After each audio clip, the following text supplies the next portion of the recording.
আসসালামু আলাইকুম রহমতুল্লাহি ওবরাকাতুহ। প্রিয় চাটগাঁয়া আড্ডাঘরের বন্ধুরা, আপনারা সবাই কেমন আছেন? আশা করি আপনারা সকলেই ভালো আছেন। আমিও আলহামদুলিল্লাহ ভালো আছি। আপনাদের খেদমতে যে আলোচনাগুলো আমরা উপস্থাপনা করি, সেখান থেকে আপনারা কি শিক্ষা অর্জন করেছেন তা কমেন্ট করে জানাতে ভুলবেন না। আজকের ওয়াদা ভঙ্গের পঞ্চম পর্ব নিয়ে কথা বলবেন আমাদের সকলের প্রিয় ভাই আব্দুল খালেক।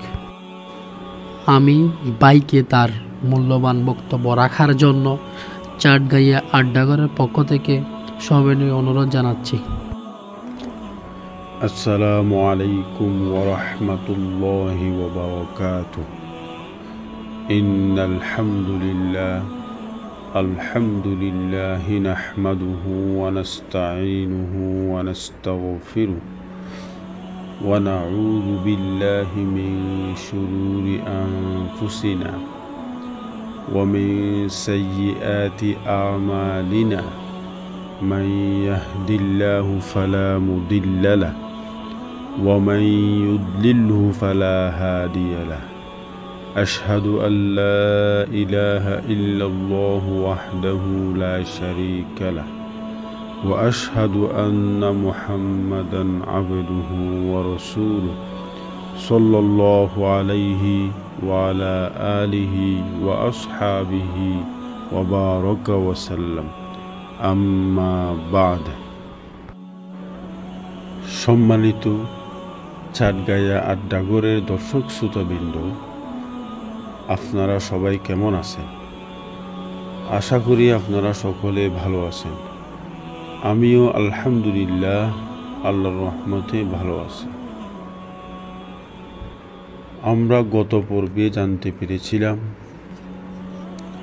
কিয়ামতের ময়দানে ওয়াদা ভঙ্গকারীদের সাথে কী ধরনের আচরণ করবেন। আজকের পর্বে আমরা জানার চেষ্টা করব ওয়াদা ভঙ্গ করলে তার মধ্যে ঈমান এবং দ্বীনদারি থাকে কিনা, এবং নবী রাসূলগণ কখনো যে ওয়াদা ভঙ্গ করেননি সে বিষয়ে জানার চেষ্টা করব ইনশাআল্লাহ। আল্লাহ তাআলা আমাদেরকে মনোযোগ দিয়ে শোনার তৌফিক দান করুন। তাহলে আমরা আর কথা না বাড়িয়ে সরাসরি আলোচনায় প্রবেশ করি। আল্লাহ তাআলা আমাদেরকে আমলের নিয়তে মনোযোগ দিয়ে শোনার তৌফিক দান করুন, আমিন। যে ব্যক্তি ওয়াদা ভঙ্গ করে তার মধ্যে দ্বীন থাকে না। এ সম্পর্কে হাদিসে বলা হয়েছে যে আন আনাস ইবনে মালিক রাদিয়াল্লাহু আনহু قال ما خاطبنا نبي الله صلى الله عليه وسلم إلا قال لا إيمان لمن لا أمانة له ولا دين لمن لا عهد له. হযরত আনাস ইবনে মালিক রাদিয়াল্লাহু তাআলা আনহু থেকে বর্ণিত, তিনি বলেন, একবার নবী করিম সাল্লাল্লাহু আলাইহি ওয়াসাল্লাম আমাদের উদ্দেশ্যে খুতবা প্রদান করলেন। তাতে তিনি বললেন, যার মধ্যে আমানতদারি নেই তার ঈমান নেই, আর যে ব্যক্তি ওয়াদা রক্ষা করে না তার মাঝে দ্বীন নেই। মুসনাদে আহমদ ১২,৩৮২ নম্বর হাদিস। ওয়াদা ভঙ্গকারী নিজেকে বড় বুজুর্গ ও দিনদার মনে করলেও আলোচ্য হাদিস থেকে বোঝা যায় যে তার মধ্যে ঈমান ও দিনদারির কিছুই থাকে না। আর যার মধ্যে ঈমান ও দিনদারি নেই সে তো কখনো বুজুর্গ বা আল্লাহর ওলি হতে পারে না। এজন্য আসুন, যারা পূর্ণ ঈমানদার ও আল্লাহওয়ালা হওয়ার ইচ্ছা রাখি তারা আজ থেকে পাক্কা সিদ্ধান্ত গ্রহণ করি জীবনে আর কখনো ওয়াদা ভঙ্গ করব না, এবং বিগত জীবনে যে সকল ভুল করেছি সেজন্য আল্লাহর দরবারে খাঁটি দিলে ক্ষমা প্রার্থনা করব। নবী রসুলগণ কখনো ওয়াদা ভঙ্গ করেন না। এই ব্যাপারে আমাদের আয়েশা রাদিয়াল্লাহু আনহা থেকে একটা হাদিস বর্ণিত হয়েছে সহিহ মুসলিমে। আর আয়েশা রাদিয়াল্লাহু আনহা قالت قال رسول الله صلى الله عليه وسلم ما يخلف الله وعده ولا رسله। হযরত আয়েশা রাদিয়াল্লাহু তাআলা আনহা থেকে বর্ণিত, তিনি বলেন রাসূলুল্লাহ সাল্লাল্লাহু আলাইহি ওয়াসাল্লাম ইরশাদ করেছেন, আল্লাহ এবং তার রাসূলগণ কখনো ওয়াদা ভঙ্গ করেন না। সহিহ মুসলিম 5633 নম্বর হাদিস। অনেক সহিহ হাদিস থেকে জানা যায় যে রাসূলুল্লাহ সাল্লাল্লাহু আলাইহি ওয়াসাল্লাম জীবনে কখনো ওয়াদা ভঙ্গ করেননি। এমনকি তিনি কারো সাথে সাক্ষাতের ওয়াদা করলে প্রয়োজনে 3 দিন পর্যন্ত সেখানে দাঁড়িয়ে থাকতেন, তারপরেও ওয়াদা ভঙ্গ করতেন না। সুবহানাল্লাহ।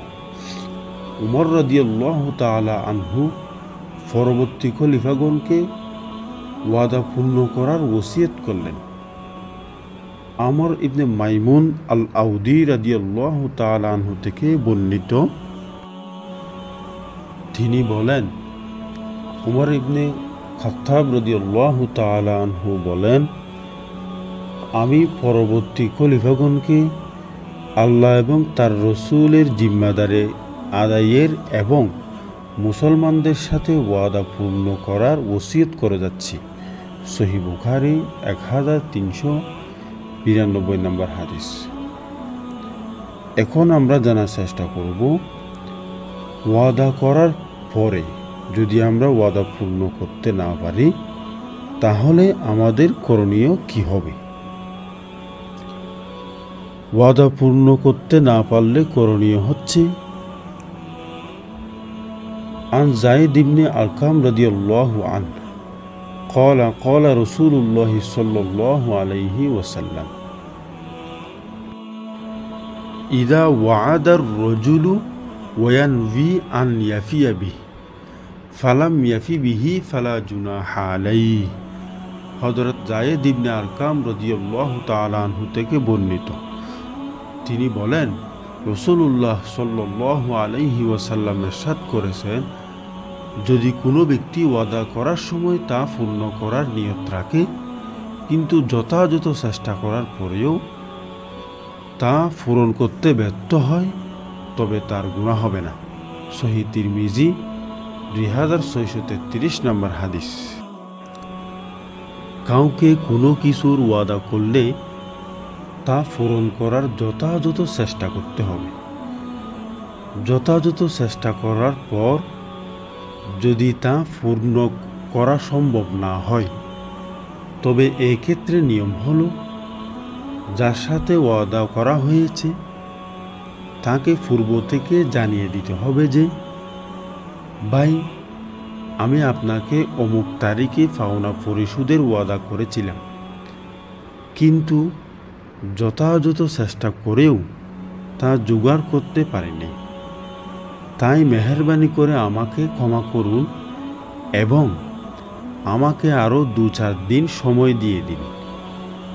এই নিয়ম অনুসরণ করার পর যথাসময়ে পাওনা পরিশোধ করতে ব্যর্থ হলেও কোনো গুনাহ হবে না। আলোচ্য হাদিসে এই কথাটাই বলা হয়েছে। তাহলে আজকে আমরা ওয়াদা ভঙ্গের সম্পূর্ণ আলোচনা শেষ করলাম। 5ম পর্ব পর্যন্ত যে আলোচনা করলাম সেই আলোচনা আমরা যাচাই বাছাই করে আমল করার চেষ্টা করব ইনশাআল্লাহ। আগামী পর্বে আমরা আমানতের কিয়ানত সম্পর্কে আলোচনা করার চেষ্টা করব, যদি আল্লাহ তাআলা তৌফিক দান করেন। আজকে আমরা এখানেই শেষ করলাম। ওমা আলাইনা ইল্লাল বালাগ। সুবহানাকাল্লাহুম্মা ওয়া বিহামদিকা আশহাদু আল্লা ইলাহা ইল্লা আনতা আস্তাগফিরুকা ওয়া আতুবু ইলাইক। আসসালামু আলাইকুম ওয়া রাহমাতুল্লাহি ওয়া বারাকাতুহু।